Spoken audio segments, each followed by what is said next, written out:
Give it a couple more seconds.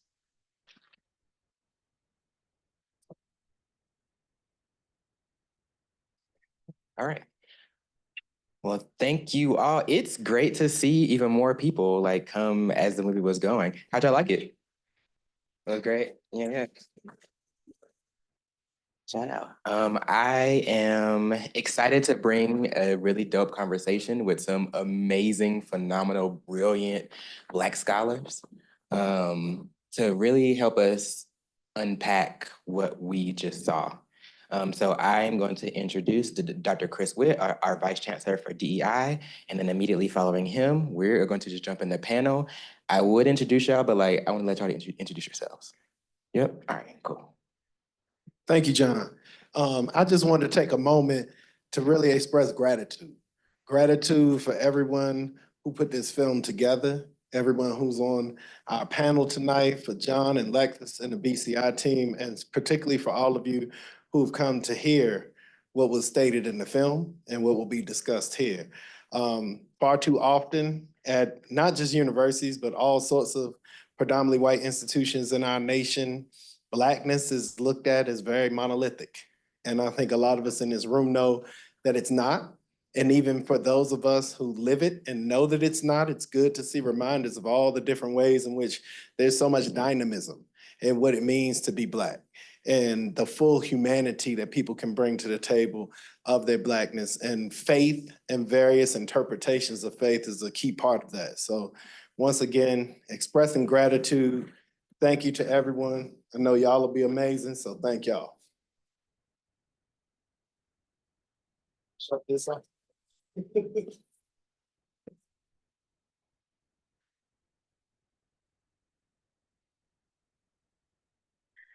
Good evening, everyone. Thanks for joining us. I am Dr. Indira Udofia, and I am and I am the Colorado Women's College Leadership Scholars, Faculty Director, and Teaching Assistant Professor in Leadership Studies. But I'm actually coming from my capacity as a researcher. I just recently finished my dissertation project that looks at the phenomenon of spiritual trauma among African American millennials and Gen Zers who are socialized in the Black church. And I'm very, very excited to be able to engage in this conversation with some colleagues and friends. So yes, welcome to everybody. Okay, and good evening. So I'm DL Stewart. My pronouns are he, him, his, and they, them, their. I'm professor and chair of the higher education department here in the Morgridge College of Education. So it's very interesting in terms of the film. There was no representation of educational scholarship in the space, which is really interesting given the liminal space that college is for those who are able to attend in terms of spirituality and identity and all of that. But so that's where my good part of my own scholarship has centered, actually, is on the ways that spirituality, faith, religion, and meaning show up for Black college students, the role of colleges and universities in supporting, promoting, getting in the way of spirituality and faith, religion, and meaning for college students across the board. And then most recently looking at Christian hegemony and it's in white supremacy, and it's in the intersection of those things with folks of color from religiously minoritized faiths. So I'll stop there. Hello, everyone. I'm Dr. Markeisha Scott. I'm an assistant professor at the Graduate School of Social Work here at University of Denver. And my research centers on religious congregations and their impact on community. And some projects that I'm working on right now is really looking at Black church futures and what that means. Awesome. Teddy Reeves, I serve as the curator of religion at the Smithsonian National Museum of African American History and Culture, also the creator and producer of the film. So grateful to be here and to share space with you all. This is this is our 51st stop with this film. And every time we stop and we do talkbacks at every location, that I'm reminded of the importance of community and why we did this project. And so yeah, I'm grateful to be here and to jump into this conversation with you all. I would love to start, if I may, With getting your initial feedback from the spaces in which you occupy with your scholarship, right? That how you enter the conversation with Black futures, with trauma, right? Which is all in there. This is pointing to a future. To your point on education, right? The millennials, we did millennials. They were out of college when we did this, right? And so when you're dealing with Gen Z students now, and so how you enter into that conversation, but also knowing that millennials were formed in our collegiate years. We're the most educated generation, right? That we were formed in our collegiate years in spaces where that trauma presented itself in higher education spaces, or they perpetuated some of these things. And so what are your responses to the project from the lens in which you enter? Guess I'll go first because I'm the trauma person on the panel.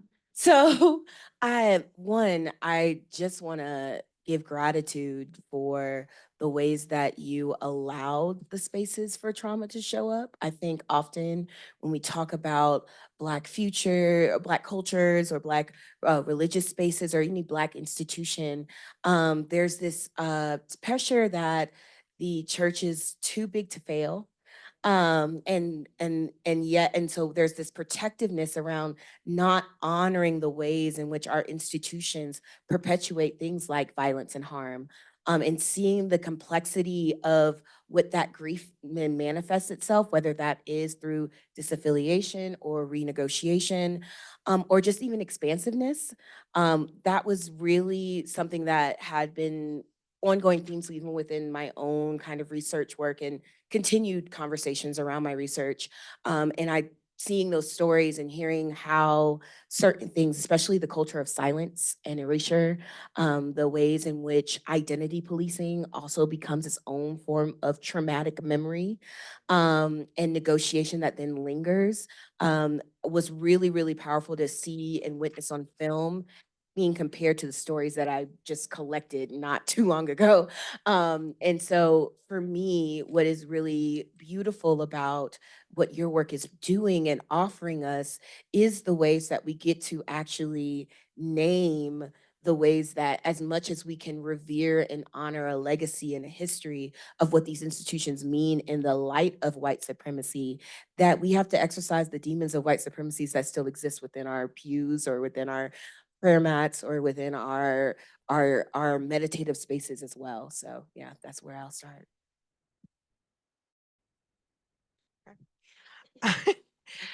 Yeah, no, there's a lot and this is my second time seeing it, so it was really good to kind of see it, of knowing what's coming and really just being able to reflect as I'm looking at it. But one of the things that really has been standing out for me is that I think as Tamil Jones mentions, we don't want to leave, which is a interesting take, because there is a narrative that it's not going to be a Black church because all the millennials are just going to leave. And there is this idea of in us not being monolithic, there is a contingent of people that are saying, we don't actually want that.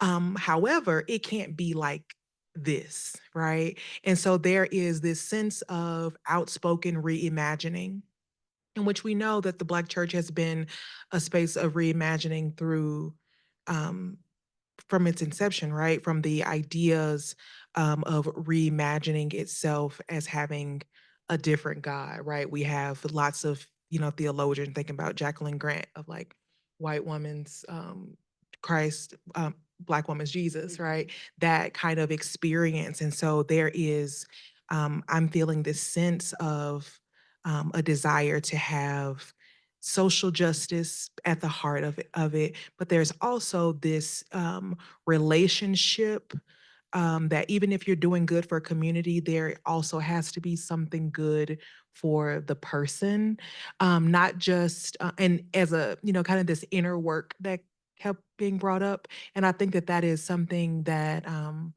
is a part of the conversation. So it will be this kind of public space and public life that Black church is known for, that will still be a part of it. But there is a higher request for more private healing, spirituality, someone said, opposing sexism, opposing racism, essential, but that they also have these components of, I need to be whole in my body. I need to feel like I belong here. And so in a place of, it used to be you can just come and everybody's Black, and then this is the music, so you should feel like you belong. Hello, right? But that is not the case. And they were saying, I was showing up, but I didn't have that sense of belonging. And so that won't fly in this next iteration. And so I think that there will be some reimagining in a next iteration, but there's probably going to be a different, not only feel to it. Some things may be able to stay and some things will be created. And then there'll be some things that we just won't know. And yeah, until we're in it, right? Yeah.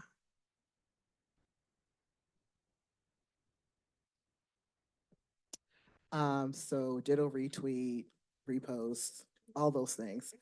To my two sisters on the panel,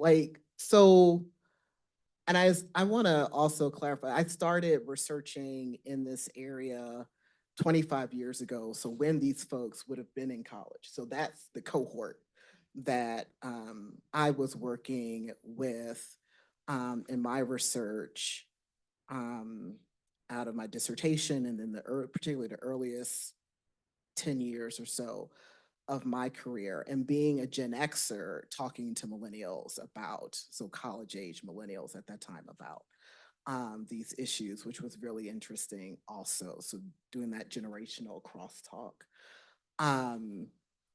And I think that there are a couple things that stood out to me to pick up on other themes that haven't already been raised. And that was around, one of them, the recognition of spirituality and engaging with spirituality and connecting with spirituality outside of institutionalized church spaces, right? The official church space. And that was important and that was necessary, right? And it's just as meaningful and valuable and valid as anything that happened under the ceiling of a steeple, the steeple on top, right? The other piece that stood out to me that connected also with some of the themes that I heard 25 years ago from this cohort of folk was about the blending across faith and spiritual traditions, right? And I think it's something that, to be quite honest, if I might say, precedes millennials, actually. Maybe not in the critical mass, right, as it does now, but this idea of there's never just one thing, right, that I can pull and graft, right? When we think about the realities of what is the Black church, it is a grafting, right? It's not just one thing, it never has been. And so to see these folks talk about the ways that they are blending Buddhist practice with Christianity, the way they are blending all of these other, Ifa with Christianity, even in agnosticism within a Black church space, right? That stood out to me as I think really, really important. To recognize that there doesn't have to be just one way to engage religion, faith, and spirituality. In particular, when we start talking about faith and spirituality and not just religion, that's really probably the reality that most people come with, actually. Yeah. One, this is extremely rich. I'll add some context to the film and want to get back into conversation. Then we're going to open for sure up to you all. We started the project back in 2018, and it was really born out of my own questions. Prior to joining the museum, I was a pastor. And I had my own questions around, as a millennial, I guess. Gen Z will call us geriatric millennials, because I'm an older millennial. That wear us out, don't Yeah.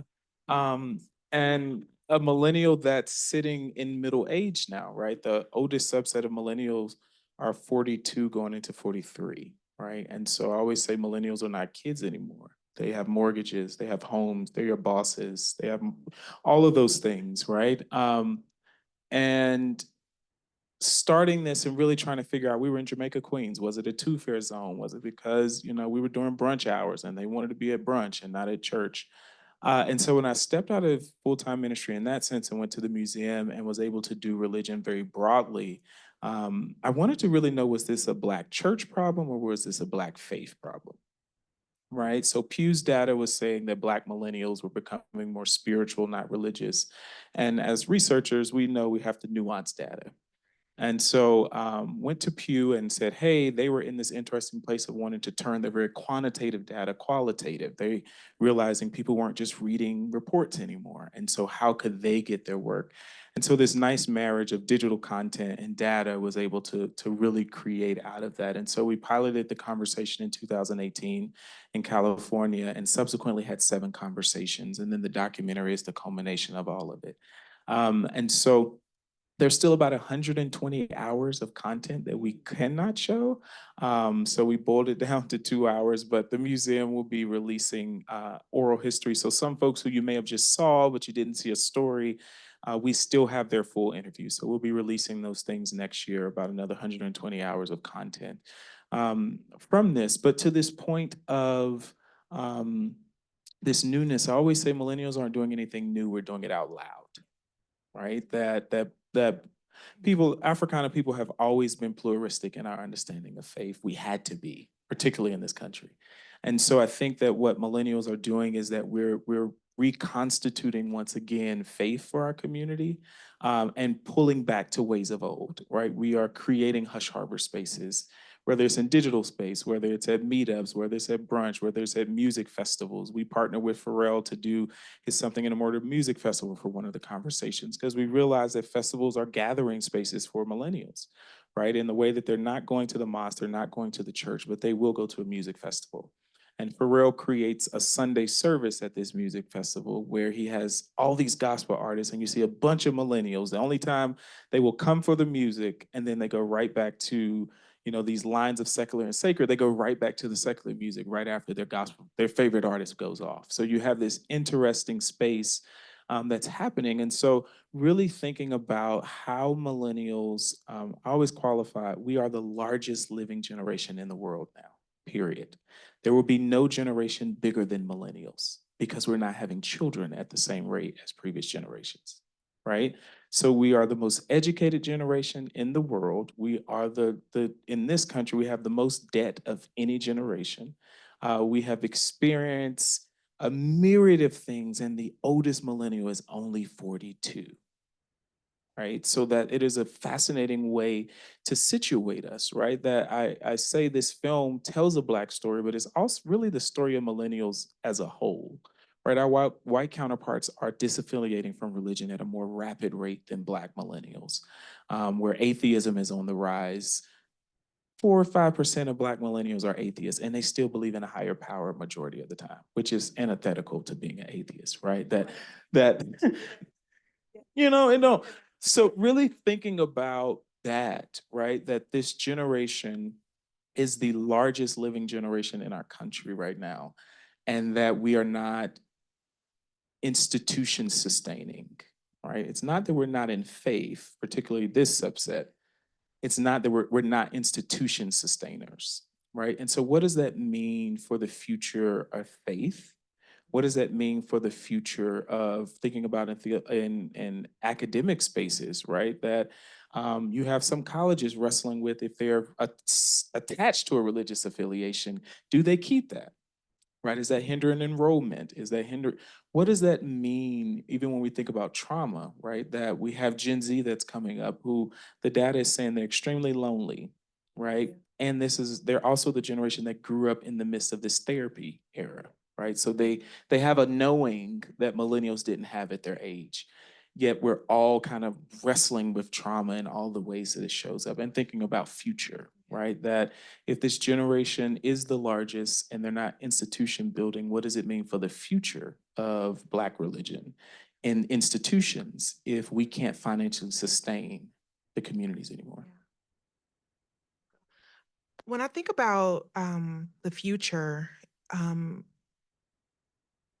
and with Gen Z and millennials, so this is all millennials, but this next iteration of faith folks or not, that they seem to be, and I'll include myself as a also a elder millennial. I know it's so weird. I know, but it's the social media, y'all, they tear us up. And so, but what comes up for me is that many of them are really anti-institution, but they have a high sense of morality. Like they're highly moral, that you have to be justice centered. I won't go places that my friends and my cousins and my sister can't go. And so that level of holding people to account, and not the same way of what we would see generations before, well, they will say, I believe you, and then they still go. The Gen Z is like, you know what, we can just wrap this whole thing up right now. And it makes me nervous because it's like, well, you can't wrap everything up. Some of these things have to be good, right? It is a keeping, right? And when we talk about, and this is about Black faith, I'm glad that you made the distinction, because Black faith and Black church are different, right? Because Black church is Christian, Protestant Christian, and it is inherently American because of it was designed for Black people's survival in this country. And so because there is constant injustice and they highlight white supremacy, different concerns that Black people still have issue with, it's like, if you get rid of the institution that does that, then what does that mean for a future generation who will still have, and as Dr. Penn highlights, we've never had a place where there has been any type of movement where there wasn't backlash, right? And so with expecting backlash in the future, you would hope that you would get over, we would build another side where we would live in a utopia that won't require Black people to have this fight, but we haven't had that yet. And so in a planning, anybody works in academia, you work in any kind of space, we're always looking at the planning, right? We're living out, 20 years ago, everybody was like, these people ain't having no kids. So the enrollment is about to go down. And now all the colleges are like, hey, y'all, is nobody coming to college? It's because people couldn't afford to have kids, or they decided not to. And so now we're in that space. And so in that same type of strategic planning, I think that Black community, Black culture, Black faith space will have to understand that Black church is steeped in that kind of social justice movement, and that portion will likely have to come from someplace. And if you get tricked out of getting rid of your safe space, then you'll just be out there, because I'll stop there.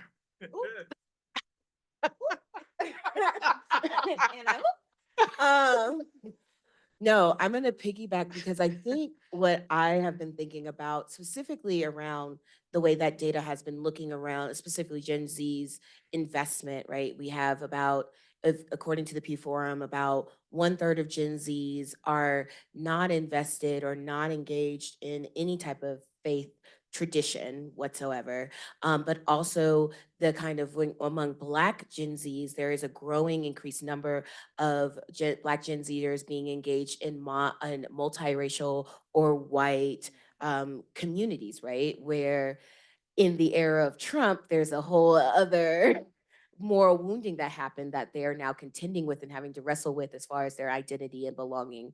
And when we're talking about things around spiritual trauma or religious violence, the data and the resources are overwhelmingly white, right? And so you have people who are trying to find meaning-making institutions, right? And so they're looking for things like movement space to be the church, or brunch to be the church, or ballroom to be the church.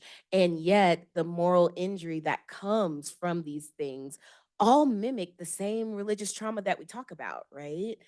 And then when we don't have the type of ways of institutions or resources or networks of support, or even practitioners who are dedicated to doing this type of work, reflecting that kind of cultural craving that people are seeking out in these spaces, right? Then my biggest concern becomes, what now? And what we are noticing, right, especially as I'm thinking from my perspective of what I do in leadership and working specifically with, outside of my role, working with Black college students engaging in leaderships, they don't got no skills, right?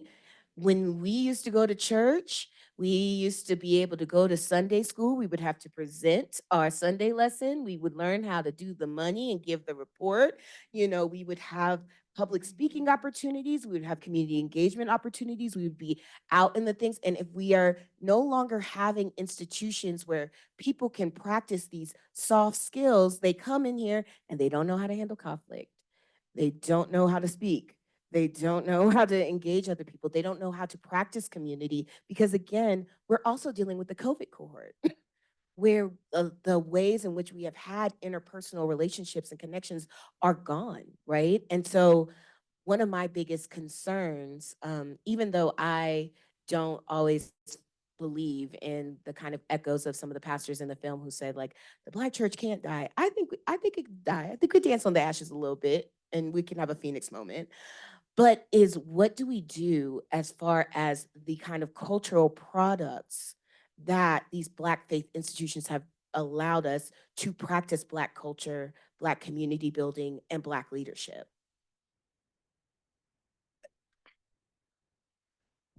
So to continue, right? I think it's really important also to recognize that those institutional spaces where, and I talk about myself, who also learned in those spaces, right? And so geriatric millennials, I'm right in the middle of Gen X, the lost generation that everybody forgets exists. Like literally though. And so, right? It was Exactly, it was intentional. We felt that. Latchkey generation, and nobody worry about us. But anyway, but we are the ones who are raising Gen Z for the most part. Right. So as we think about what of the reflection is, right? So millennials in many ways were responding to and reacting against baby boomers, their parents, right? You've got Gen Z that is responding to, perhaps reacting against, perhaps being influenced by, this will someone say on social media, Gen X was playing the long game. We've just like infiltrated our kids and like have them doing all the things now. But this reaction against or correspondence with their parental generation, right? And so these cycles of conversations that are happening. But I think about, and I think I wrote it down and then Diamond said it, really. And how I wrote it was faith as community as faith, right? And in the center of that is community. And then extending that into digital spaces. So what is the institutional function of the digital space is the question I start thinking about.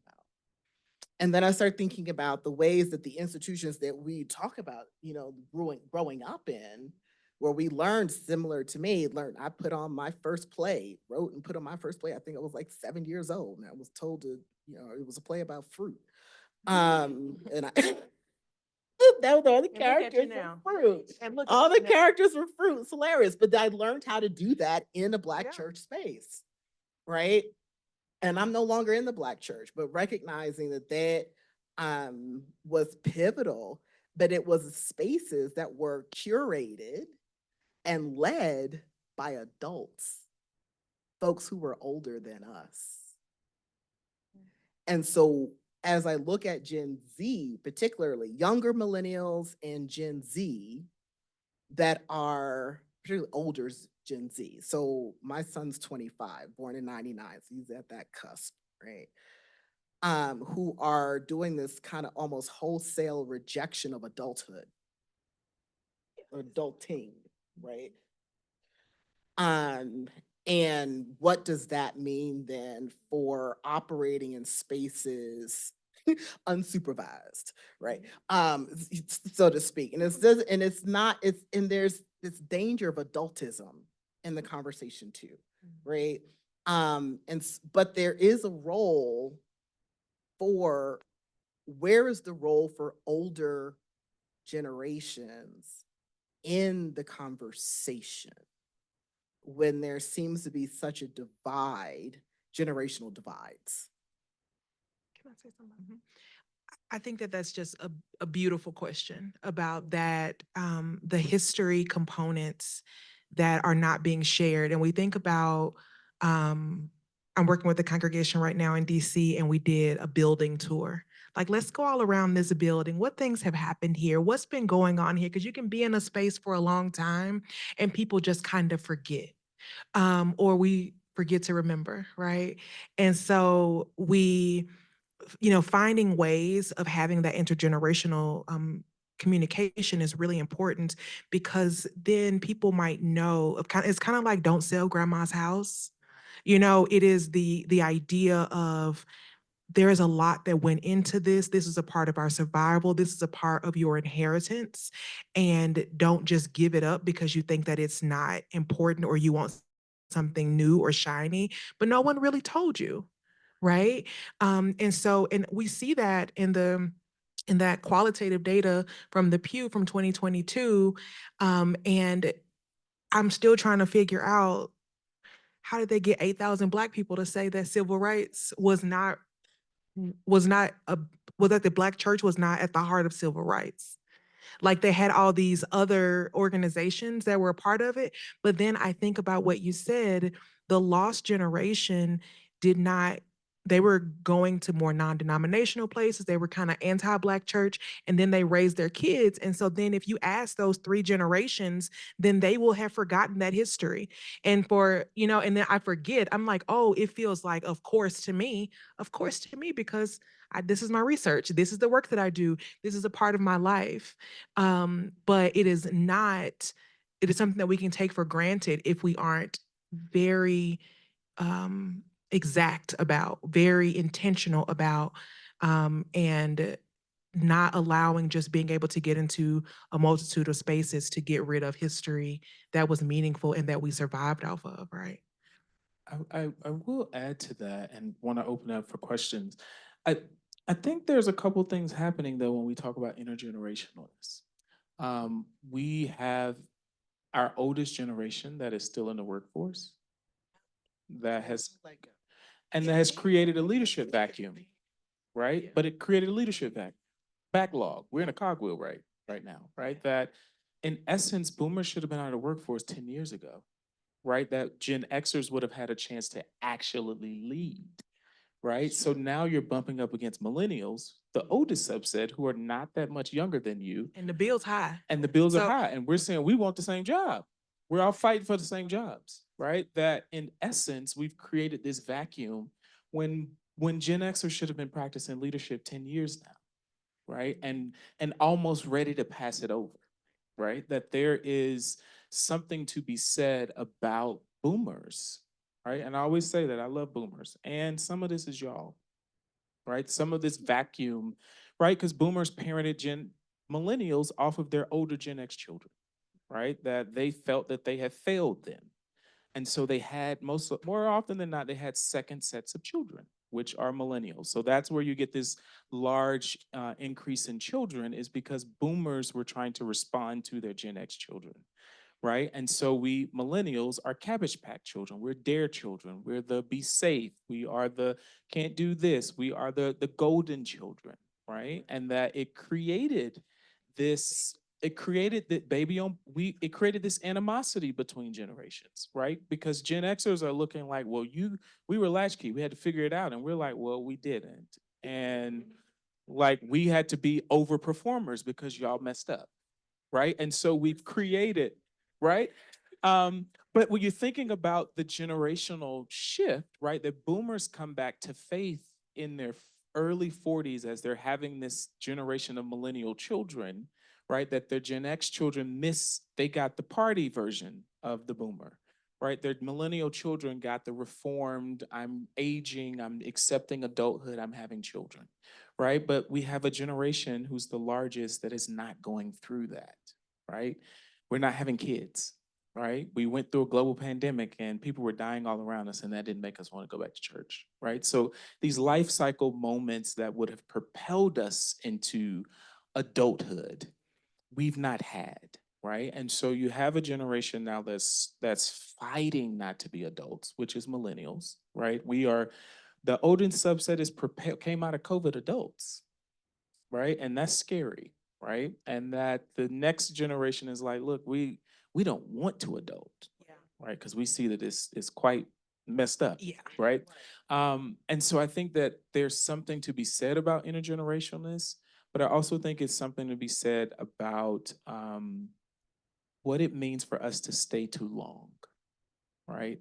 And what does it mean for us to begin to move ourselves into griot models, right? That it is time for a leadership change in many facets of our community, right? And I think that when we talk about the evolution and the future of these spaces, it's life or death now, right? Many of these Black communities are gentrified.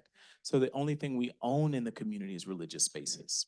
And so if those spaces are allowed to die, what does it mean for the Black presence in our urban cities, right? That I think that for me is dire importance, right? When we think about organizing and we think about community building, when we think about, social service, right? That we are often meeting the need in community.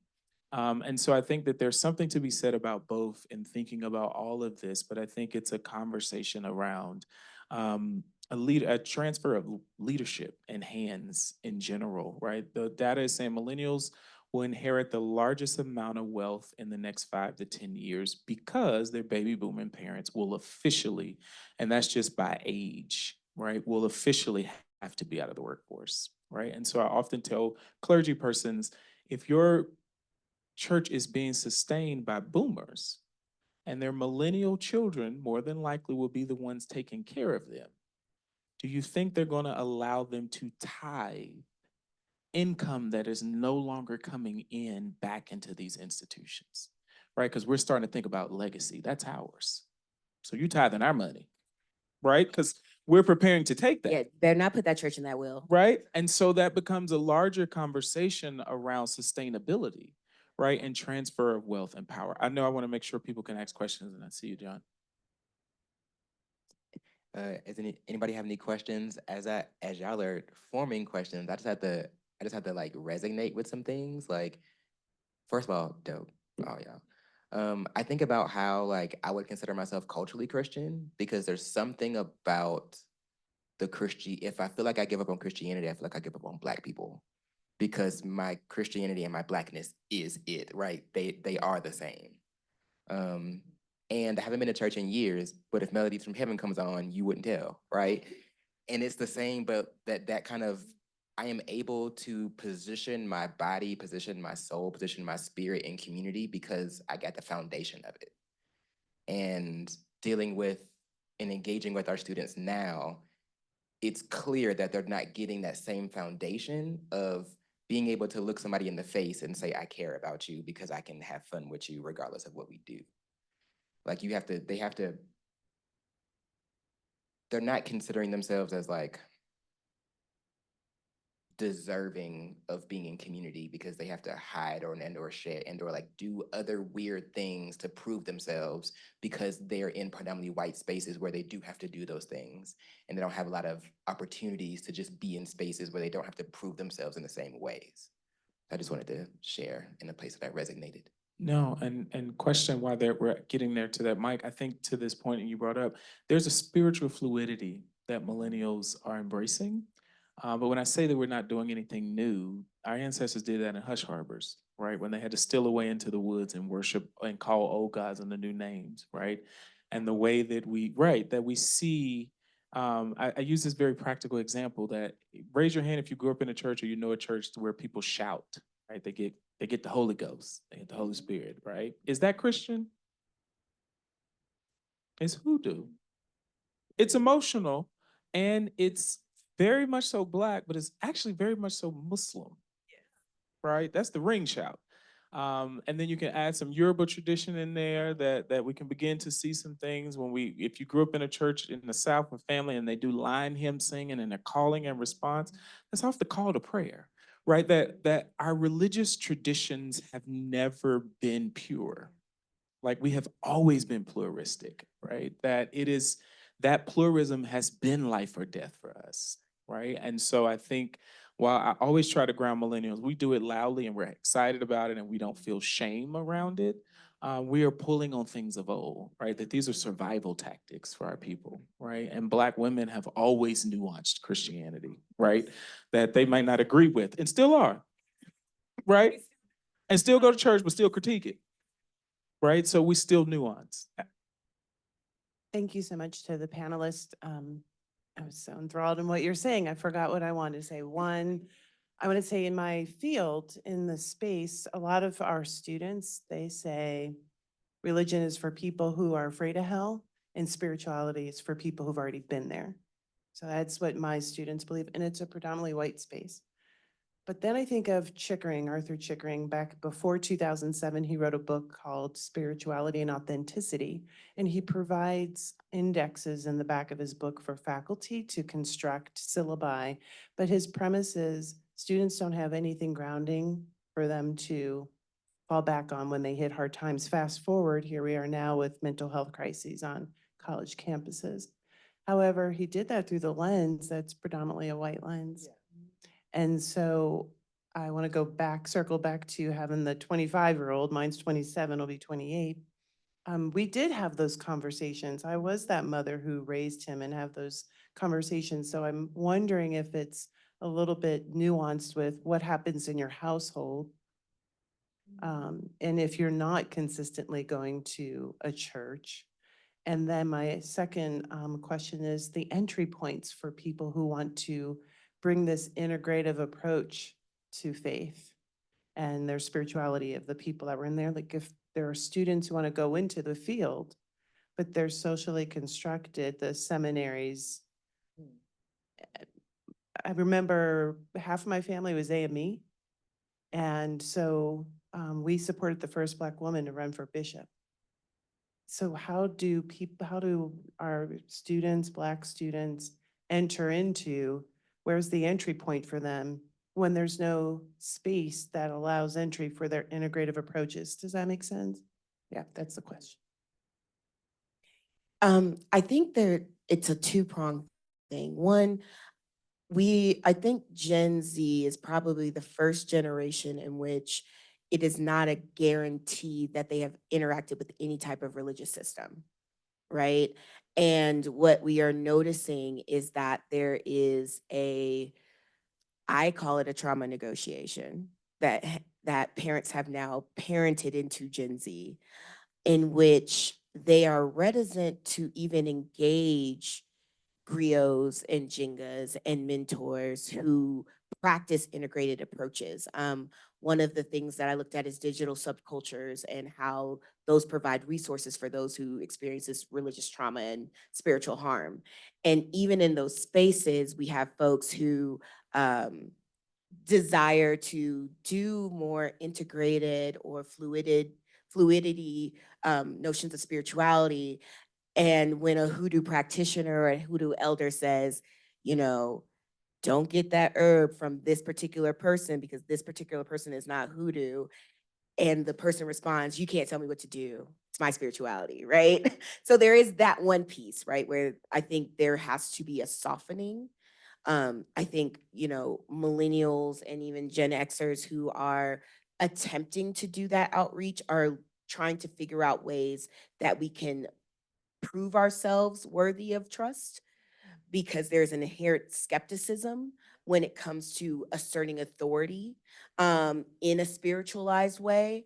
But I think the other piece of the kind of thing, and this is coming from someone who went to seminary, is that The seminary of yesteryears is not the seminary of today. The primary audience, especially of Black seminarians, we have more and more Black seminarians that identify as queer or religiously fluid or hybrid, or they are, students or disciples of Tracy Hucks, who talks about the integration of Yoruba practice, or even the Dr. Melva Simpson, who talks about Hoodoo and Ifa and Yoruba in conversation with. So I think digital space has become that convening space where integration happens. The problem is that we are so content saturated, and we are not as nearly as rigorous in the ways in which we can vet out who asserts themselves as expert or not. And so for me, my major kind of call for folks is, if you're hungry for resources, is one, figuring out other ways that we can conjure community outside of digital space. Not everything needs to be online. Right. Not everything needs to. Hoodoo is a closed system, and it is a practice that requires not everything being translated and consumed to the larger audience, because again, these are strategies for survival and resistance in a white supremacist structure. And the algorithm does not do the protecting that it needs to do, right? I think that's one piece of it. But I think the other piece about integration is thinking about, how do we begin to think and encourage people to be honest about their wrestlings? I think there has been a historic push for people to perform perfection and moral superiority in order to be able to assert things. But people are craving vulnerability. People are creating the I don't know, right? And so what I am actively trying to practice, even in the classroom, as someone who teaches leadership to predominantly women of colors and queer folks, is, what does it mean to engage and think of yourself as being a part of a system that that allows for radical authenticity as the core of who we are, right? That is not something that is intrinsically tied to a church system or a faith tradition, right? That is about a human being level. And in an era in which we are forcing ourselves to be content creators of our own embodiment,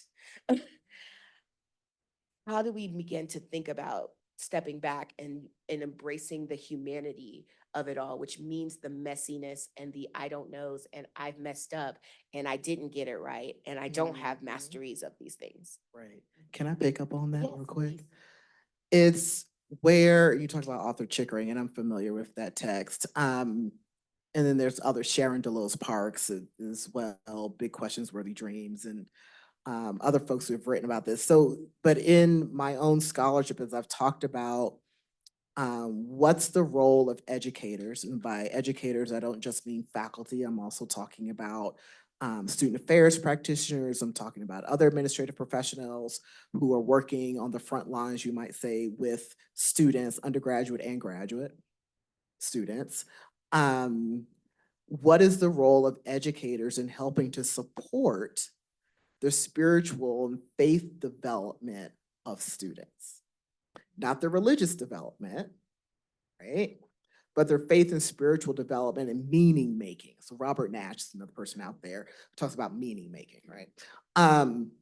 But this idea of recognizing, so when I talked about my sort of taking note of the fact that there was not sort of like educational scholarship, educational researchers in the film, and that's not a knock. It's just it was interesting to me as someone who is in higher ed and who has studied this, that college as a liminal space, and how as educators can we recognize, and what is our responsibility to recognize, when a crisis that a student is going through has a spiritual root, and be able to speak to that, not from a place of religious proselytizing, right? But from a place of there is healing that needs to happen here, this trauma that's happening here, that in this academic crisis is what's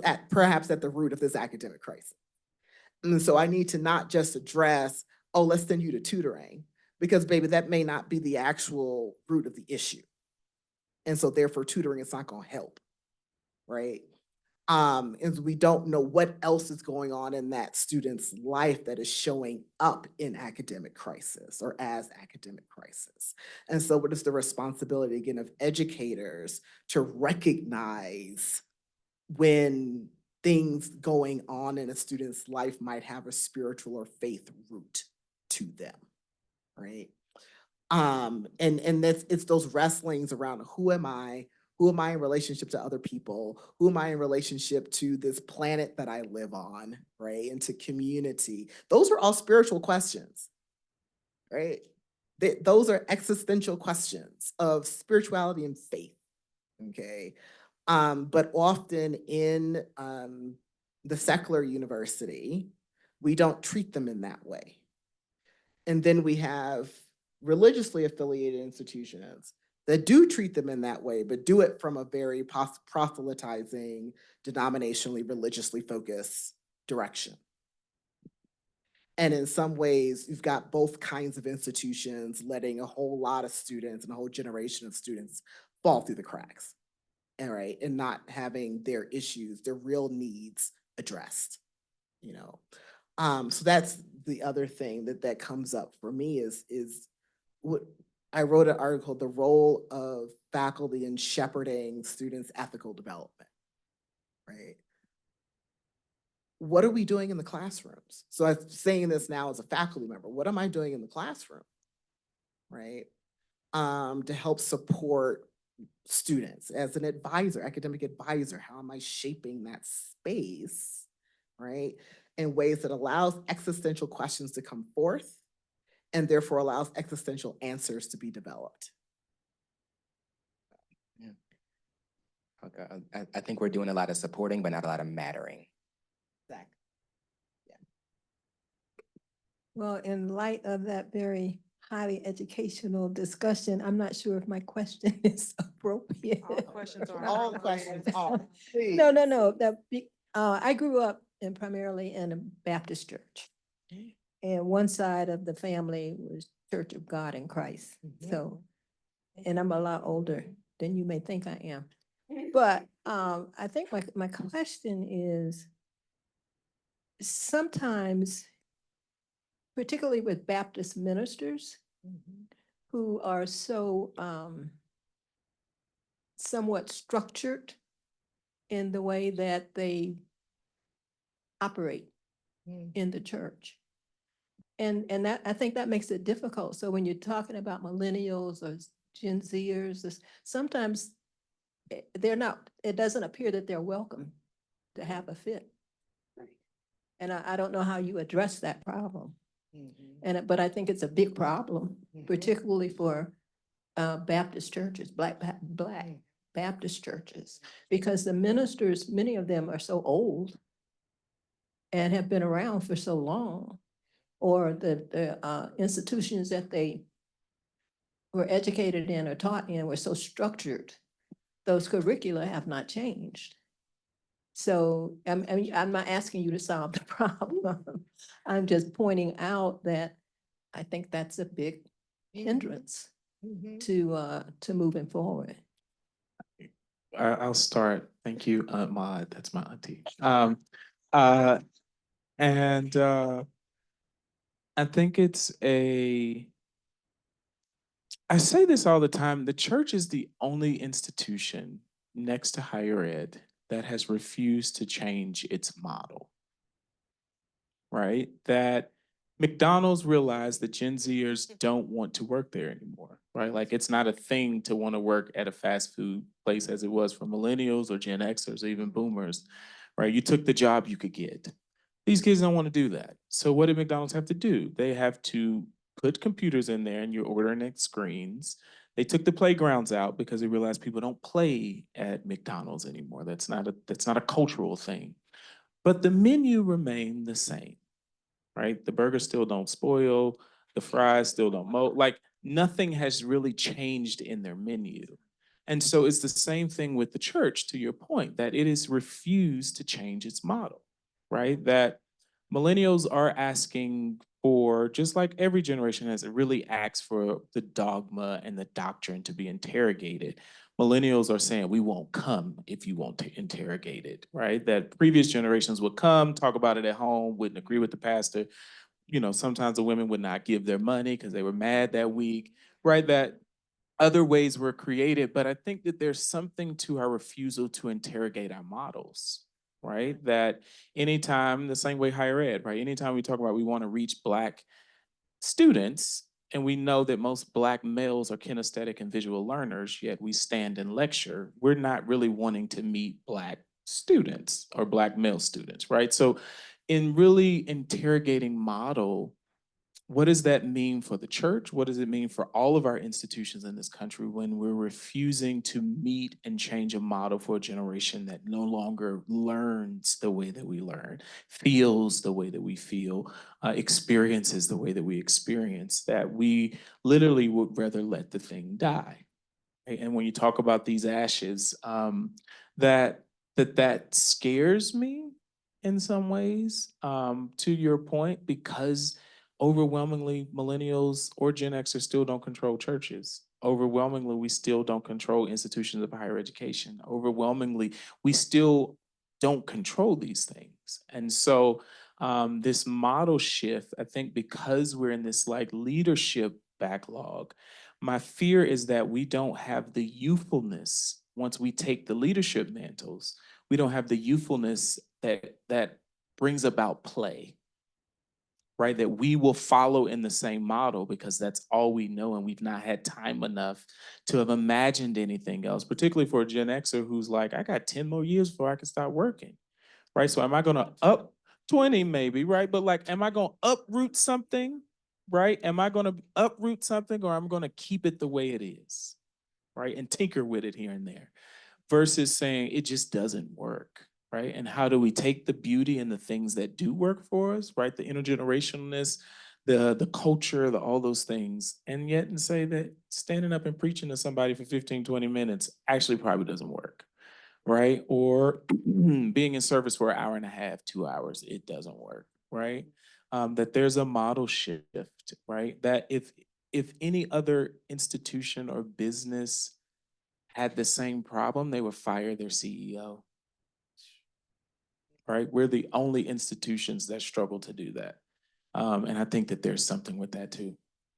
And I think one of the things that might be helpful to think about, right, is this tension between understanding the historical legacy and and meaning of what the church or faith spaces have been, and then realizing that the infrastructure, the people power, the things that required the church to actually be what we think the Black church is supposed to be, or the Black faith traditions are supposed to be, is not there, right? The conditions have changed, the realities have changed. So you going and begging me for doing $100 line, $50 line, $20 line in the church house when Navient just took $350 out of my account, that ain't going. Navient and student loans. That's, yes, for student loans, for those who are burdened by student loans, right? Or, the ways in which we actually, when young people of faith who really want to give back to the institution go to seminary, they learn so many liberatory things, so many expansive things. I guess some in seminaries, because not all seminaries are created equal. But at some seminaries, right, they learn these things, and then immediately after, the professor says, but you can't teach that in your church, right? Because there is a presumption from the broader institution that you all, as people who participate in these institutions, can't handle radical shifts and change, right? So I think it starts with the way that we actually begin to educate our ministers and educate our pastors. We have to get back to the kind of ways in which we have to promote intellectualism. And then also, you cannot also say to a pastor, go to seminary and then pay them $25,000 for a full-time position. Uh-oh. Right? Like, I think there has to be a way in which even us as the broader community have to start thinking about what do we value and how are we going to invest in those things so we can have safety? Yeah.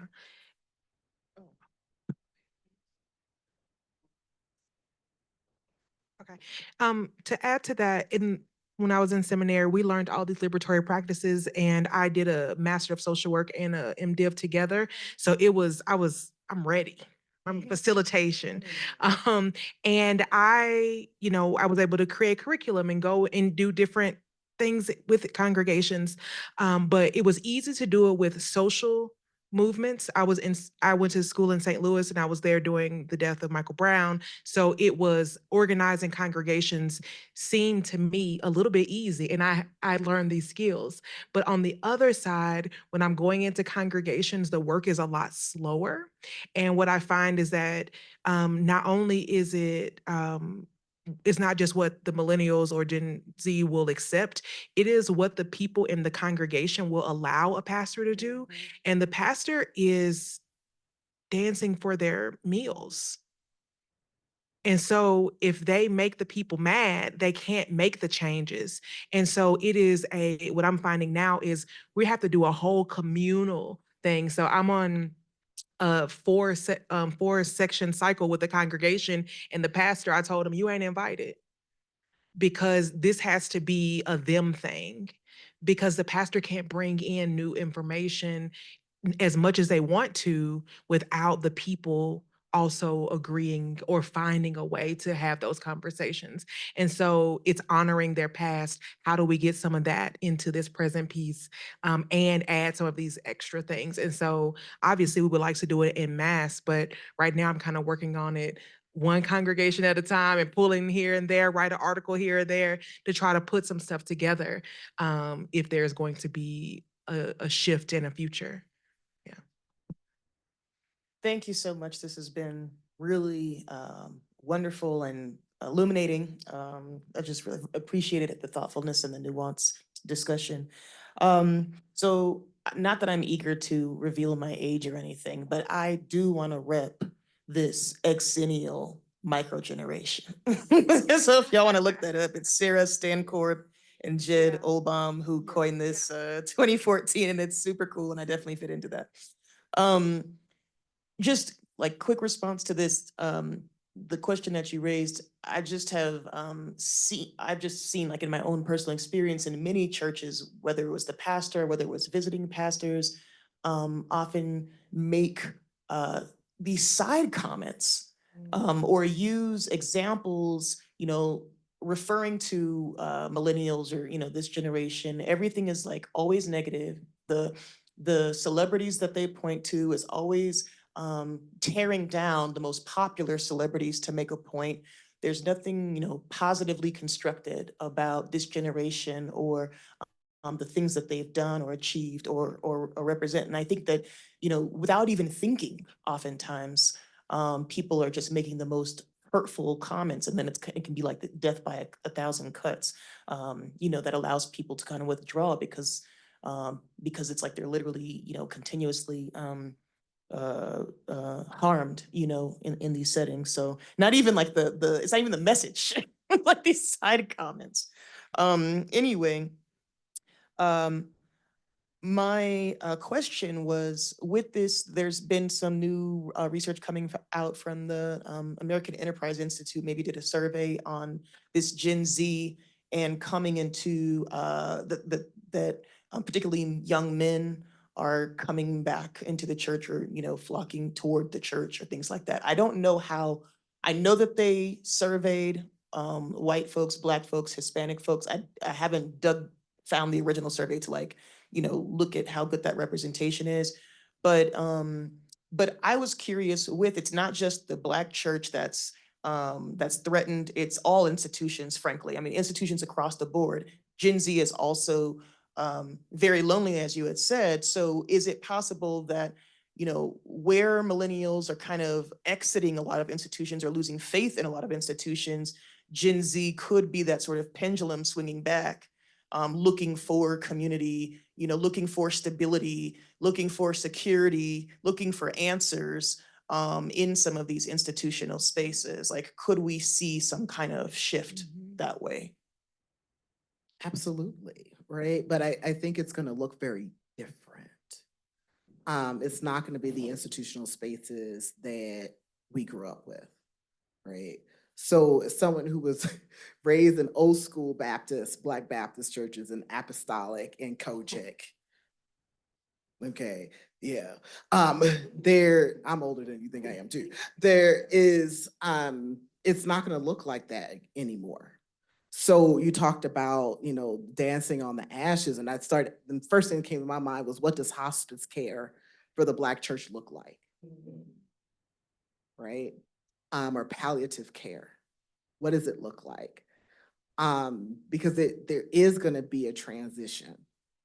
It's not gonna look the same. And I agree, I think Gen Z is gonna reinvest in in-person connection and relationship as they also do digital. I don't think it's gonna be an either or. I think that they're gonna be trying to do both at the same time, right? Whether that'll be successful or not is a different story. But I think that's where they're trying to move, is having sort of this hybrid communal life, you know? I think about, so as a Black, queer, and trans person in this conversation too, and I think about Black drag brunches, gospel brunches, right? As a pivotal key space for community, for religious expression, for faith expression, that's an institution, right? That Black drag gospel brunch is an institution. Oh, yeah. And it moves, right? So that's the thing. It's like we are not talking about institutions that are located in stationary physical space anymore. We're talking about institutions that are moving through in and out of digital space, in and across multiple physical spaces, right? And so the whole idea of what an institution is being redefined, I think, by this generation. I know, and we're ending, but I would add to that point the very practical manner of resources and institutions. I think Gen Z, because of that loneliness to that point, will reinvest. They won't have the money, right? Millennials will be the bearers of wealth. We are the new baby boomer. And so if we're not invested in institution, Gen Z is a smaller generation than us. How is this institution and who's going to sustain these institutions, right? In a very practical way. But I do see the moving back, and I agree that I don't think it will look the same. I honestly think that many of our churches are going to close. And that in the next 10 years is going to be a grief process for community that I don't think we're prepared for. And my worry is that we won't be even prepared to go to the auction block to save the institutions, right? That's because many of them are in such a dire strait now that we don't even know, right? Because we still got a habit of lying about membership, right? So we don't even know that they're in these dire states, right? Because we just know we ain't been there in 10 years or I ain't been there in 20.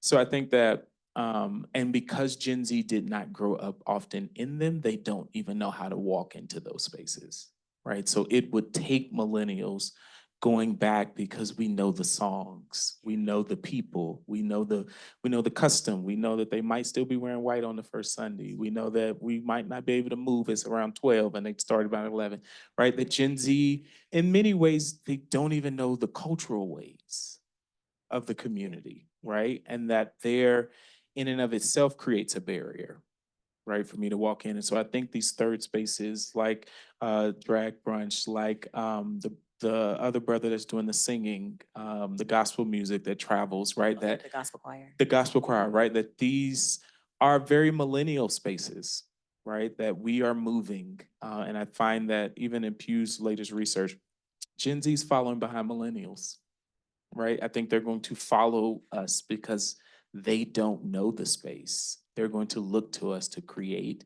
And what they will create, I think they're going to look for us to fund in a real manner. Well, one, thank you all for your profound words. Okay. So for the folks that have been in BCI space before, we are going to honor them in the way that we honor them. For the folks that do not know it yet, hold just a couple seconds, you'll see it, and then do it together.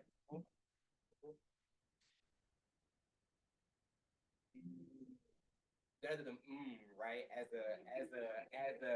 So like typically when we clap and we give applause, everybody's on their own accord. But as a rhythmic people, as a polyrhythmic people, we can be together.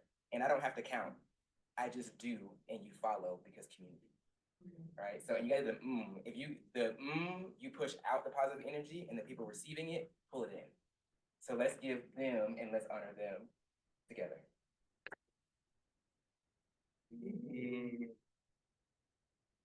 Thank you, Doctors Reeves, Scott, Stewart, and Eudophia.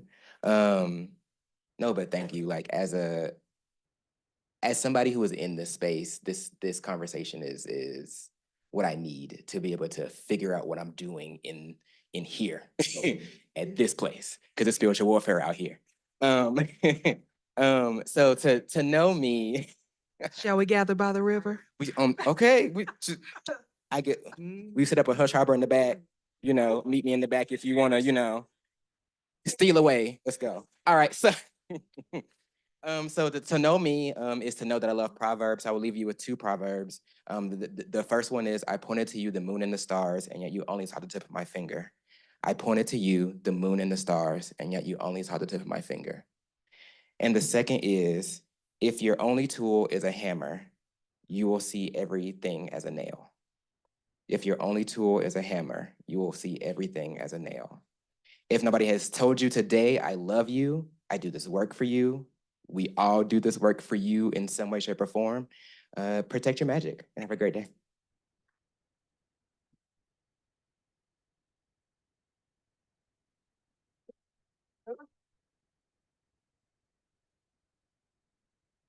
And if you haven't signed in,